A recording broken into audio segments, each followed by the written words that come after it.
மாவட்டம் சிங்காநல்லூர் அருகே ஆபத்தை உணராமல் மினி பேருந்தின் படிக்கட்டுகள் மற்றும் பின்புற ஏணியில் தொங்கியபடி பயணித்த இளைஞர்களின் வீடியோ வெளியாகியுள்ளது. இது பற்றிய கூடுதல் தகவலை செய்தியாளர் கார்த்திக் வழங்கிட கேட்கலாம். கார்த்திக், வணக்கம். இந்த சம்பவம் எப்போது நிகழ்ந்தது? இது தொடர்பாக காவல்துறையினர் என்ன நடவடிக்கை எடுத்திருக்கிறார்கள்? போக்குவரத்து துறை ஏதேனும் விளக்கம் அளித்திருக்கிறதா? என்ன விவரம்? வணக்கம். கோவை மாவட்டம் சிங்கநல்லூர் அடுத்த ஒண்டிப்புதூர் பகுதியில் இருக்கக்கூடிய அந்த இருவூர் மற்றும் ஏஜிபூர் சாலையில் தங்கம் என்ற ஒரு மினி பேருந்து இயக்கப்பட்டு வருகிறது. இன்று காலை 8 மணி அளவில் பாத்தீங்கன்னா அதிக அளவில் பாத்தீங்கன்னா பள்ளி, கல்லூரி மற்றும் வேலைக்கு செல்பவர்கள் அந்த பேருந்து பயணிக்கிறாங்க. இந்த சூழல்ல அந்த பேருந்துடைய படிக்கட்டுகள் மற்றும் பின்புற ஏணியில் சுமார் 10க்கும் மேற்பட்டவர்கள் தொங்கி செல்லக்கூடிய காட்சியை அந்த பேருந்தின் பின்பு வந்த ஒருவர் படம் பிடித்துள்ளார். அந்த வீடியோ தான் தற்போது சமூக வலைதளங்களில் வேகமா பரவி வருகிறது.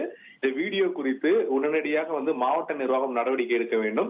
ஏனால் காலையில் பள்ளி, கல்லூரி செல்லக்கூடிய மாணவர்கள் அந்த பேருந்து தவறி விழுந்தால் விபத்து ஏற்படுத்தி உயிர் செல்லக்கூடிய ஒரு அபாயம் இருக்கக்கூடிய சூழல் இருக்கிறது. உடனடியாக நடவடிக்கை எடுக்க வேண்டும் என்று இந்த வீடியோ பதிவிட்டு கோரிக்கை விடுத்துள்ளனர். இது தொடர்பாக காவல்துறை விசாரணை மேற்கொண்டு வருகிறார்கள்.